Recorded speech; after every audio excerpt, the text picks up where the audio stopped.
Other interesting political news, you have swing states to get Biden's awards of $1.7 billion to bolster the unions and the EV manufacturers so they don't close. Because again, they're losing money, and it's in many ways a loser idea for those instances. It took Tesla years to make a profit.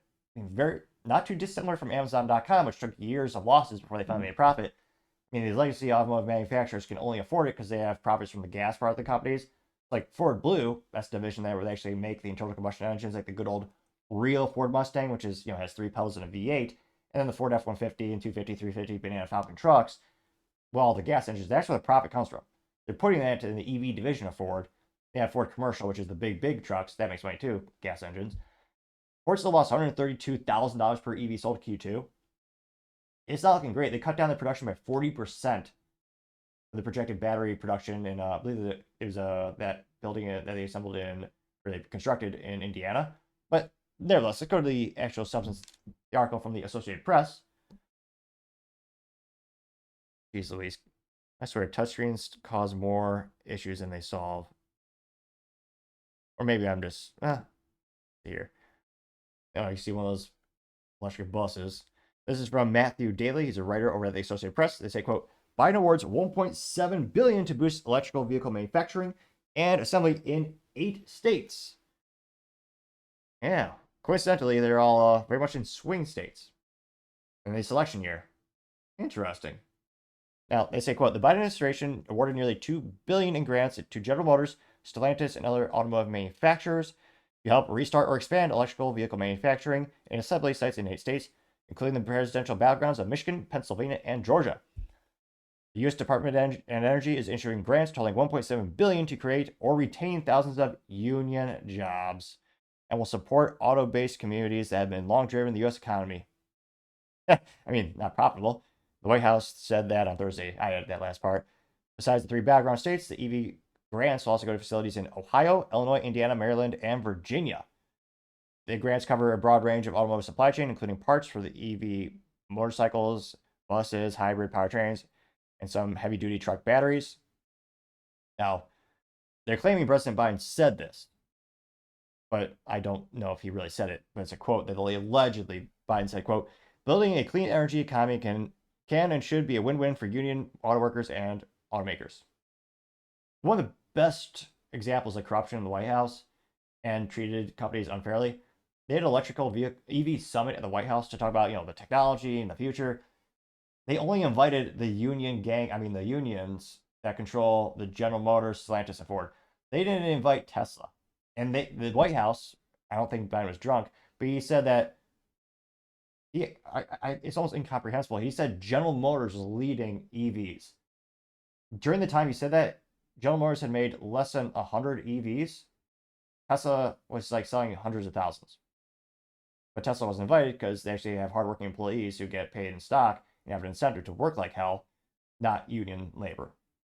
Now, they say that, quote, the investment will create thousands of good-paying union manufacturing jobs and retain even more from Lansing, Michigan to Fort Valley, Georgia, helping the companies retool and rehire the same factories and communities.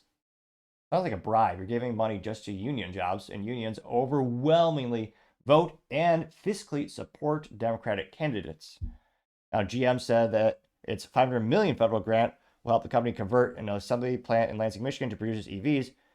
Now that GM already announced over $12 billion in investments in North America EV manufacturing and supply chain since 2020. The grants, paid for by 2022 climate law, will help deliver his commitment to ensure the future auto industry is made by American and American union workers. It's blatant corruption. Ridiculous. And again, long term, so much of our tax dollars. Long term, it'll be interesting to see if these companies actually get to a profit. I mean, it's so hard. It's such a difficult thing for these auto manufacturers to get. Some of them are getting close. And again, I don't think it's a coincidence that, oh yeah, these companies need help. We're going to help out the union companies that also donate to us. So I guess it shouldn't be too much of a surprise. Again, more tax dollars just going away from our pocketbooks for those of us who pay taxes. But let me know, do you think mean, will any of these companies actually surpass Tesla in quality? Ford is getting close. They're not quality, in volume or units. Ford, BMW, there are other companies that are catching up. I mean, Tesla just had the first time they sold below 50% in the US in terms of market share. But do you think they'll ever pass Tesla? Do you think they'll ever make a profit? And do you think these types of grants are fair to the business world? Certainly doesn't seem equal. And granted, it's also our tax dollars. Should really be used for this? Is it in the Constitution? Granted, you know me, I'm a fan of a smaller government and less intervention in general. But if you're going to have these types of grants, one would think you'd give it to every EV company equally, if you even want to argue for these types of grants and incentive mechanisms.